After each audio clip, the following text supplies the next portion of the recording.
పతే నమః శ్రీమాత్రే నమః శ్రీ వారాహి దేవ్యై నమో నమః. Welcome to our YouTube channel Chaganti party talks. గురు పరంపరలో భాగంగా పార్ట్ 1 శ్రీ గురు చరిత్ర 51వ అధ్యాయము. శ్రీ గణేశాయ నమః, శ్రీ సరస్వతి నమః, శ్రీ గురుభ్యో నమః.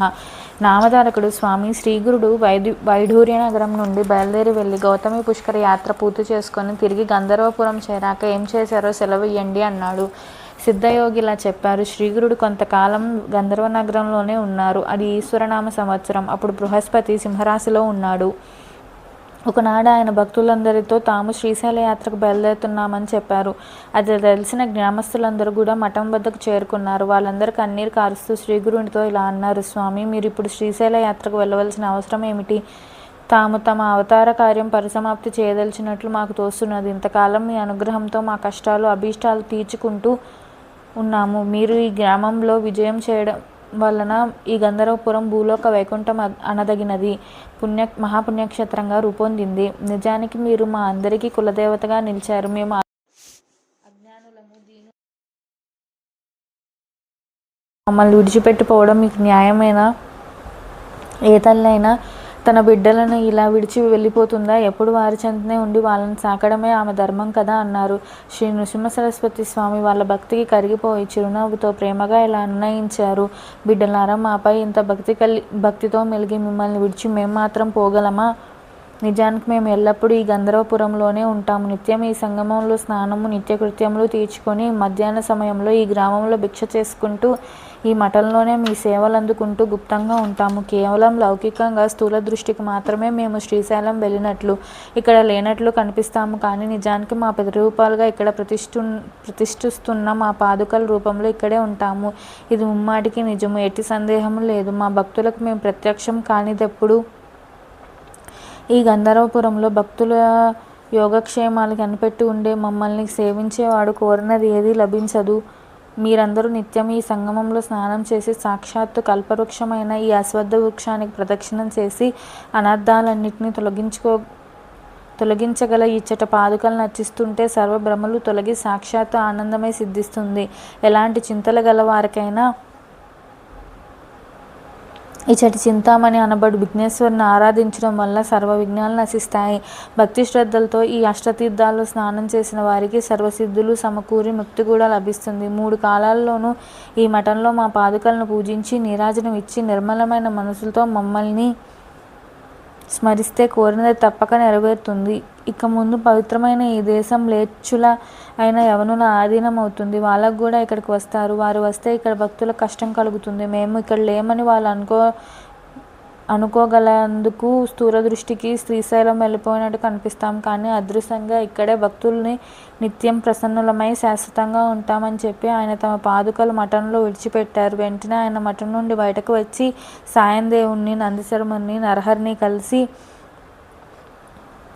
నన్ను కూడా తీసుకొని శ్రీశైలానికి బయలుదేరారు. కొందరు శిష్యులు గంధర్వపురంలో ఉండిపోయారు. శ్రీగురుని వద్ద సన్యాస దీక్ష తీసుకున్న కృష్ణ సరస్వతి, బాల సరస్వతి, ఉపేంద్ర సరస్వతి, మాధవ సరస్వతి మొదలగు వారు అంతకుముందే శ్రీగురుని ఆజ్ఞ మేరకు తీర్థయాత్రకు వెళ్ళిపోయారు. స్థానిక భక్తులు మా 5గురిని ఊరి పొలమేరు వరకు వచ్చి సాగనంపి చేతులు జోడించి శ్రీవారి దివ్య రూపం కనుమరుగయ్యే వరకు చూస్తూ నిలబడి అటు తర్వాత వారి పాదాలను ధ్యానిస్తూ తిరిగి వెళ్ళిపోయారు.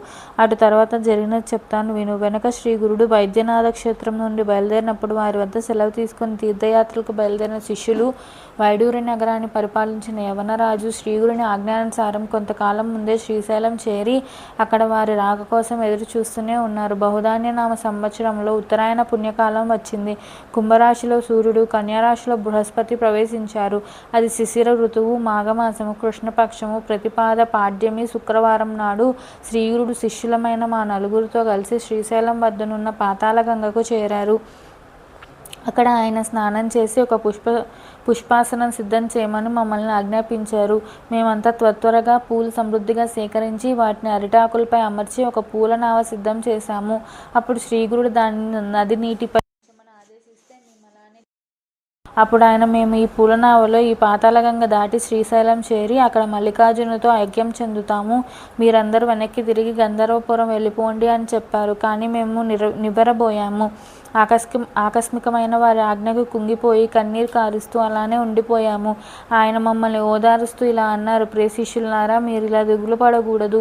మీరు గంధర్వపురం వెళ్ళండి. మీకు ఎల్లప్పుడూ అక్కడ మా దర్శనం లభిస్తుంది. భక్తి లేని వారికి కనిపించక భక్తులకు మాత్రమే దర్శనం ఇవ్వదలిచి మేము అక్కడే గుప్త రూపంలో ఉంటాము. మమ్మల్ని నమ్ముకొని కొలిచే భక్తుల ఇళ్లలో మేము ప్రత్యక్షంగా ఉంటాము. పుష్యమి నక్షత్రం కూడిన ఆ శుక్రవారం నాడు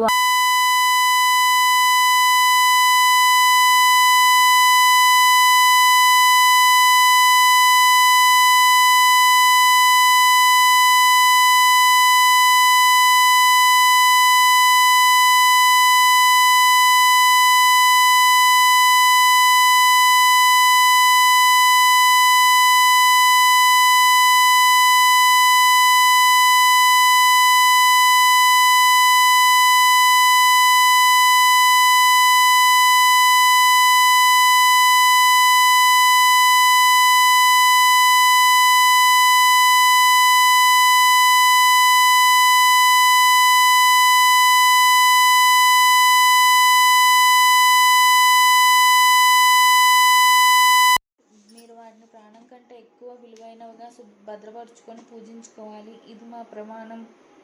దీన్ని సంశయించరాదు అన్నారు. ఆ నావ ముందుకు సాగి కొద్దిసేపట్లో కనుచూపు మేర దాటిపోయింది. ఆయన తాము ధరించిన కాషాయ వస్త్రంతో తమ తలను కూడా కప్పుకొన్న వారి రూపం దివ్య తేజస్సుతో మా హృదయాల్లో అలా నిలిచిపోయింది. ఇలా శ్రీగురుడు తమ అంతిమ సందేశం ఇచ్చి ఆ పుష్పనావలో కొంత దూరం వెళ్ళి అకస్మాత్తుగా అంతర్రహితులయ్యారు. అంతలోనే ఆ పుష్పాసనం గాని స్వామి గాని కనిపించిపోయేసరికి మేమందరం కన్నీరు కారుస్తూ ఆ శూన్య ప్రదేశం కేసి చూస్తూ ఉండిపోయాము. కొద్దిసేపట్లో నదికి అవతలి ఒడ్డు నుండి ఒక పడవలో వచ్చిన కొందరు బేస్తవాళ్ళు మా వద్దకు వచ్చి, అయ్యా, ఒక స్వామి తూర్పు ఒడ్డుకు వెళ్తుంటే మేము చూశాము. వారి కాళ్ళకు బంగారు పాదకలున్నాయి. వారు కాషాయ వస్త్రము, చేతిలో దండం ధరించి ఉన్నారు. ఆయన మాతో, మీరు వెళ్ళి మా శిష్యులతో మేము మీకు ఎదురైనట్లు చెప్పండి. 4 పువ్వులు నదీ జలాలపై కొట్టుకొని వారి వద్దకు వస్తాయి. అవి తీసి వారికి ఇవ్వండి. మా పేరు నృసింహ సరస్వతి. మేము స్థూల రూపంతో కదిలివనం వెళుతున్నాము, కానీ గుప్త రూపంలో ఎప్పటికీ గాన్గాపురంలోనే ఉంటాము. అక్కడే ఎల్లప్పుడూ మా సేవలో నిమగ్నమై ఉండమని చెప్పండి అని చెప్పారట. వాళ్ళు ఆ విషయం మాతో చెప్తుండగానే 4 తామర పువ్వులు నదిలో కొట్టుకు వస్తున్నాయి. శ్రీగురుని ఆదేశం ప్రకారం ఆ బేస్తవారు వాటిని చూడగానే నదిలోకి దూకి ఈదుకుంటూ పోయి ఆ 4 పువ్వులను తెచ్చి ఇచ్చారు. వారి నుండి ఆ పువ్వులను అందుకొని సాయం దేవుడు మా అందరికీ తలా ఒకటి ఇచ్చాడు. అవి తీసుకొని మేము శ్రీగురుని స్మరించుకుంటూ గంధర్వ నగరంలోని మఠం చేరుకున్నాము. శ్రీగురుడు అక్కడి నుండి బయలుదేరి వెళ్ళినప్పుడు మమ్మల్ని సాగినంపిన గ్రామస్తులందరూ దిగులుగా ఆయన కనుమరుగయ్యే వరకు చూసి శ్రీగురుని గురించి మాట్లాడుకుంటూ మఠం చేరుకొని అక్కడ కూర్చున్నారు. ఇంతలో అకస్మాత్తుగా అక్కడ శ్రీ నృసింహ సరస్వతి స్వామి యథాపూర్వం తమ స్థానంలో కూర్చొని కనిపించారు. ఆయనను చూసి అందరూ ఆశ్చర్యచకితులై నమస్కరించి లేచేసరికి వారి రూపం అదృశ్యమైంది.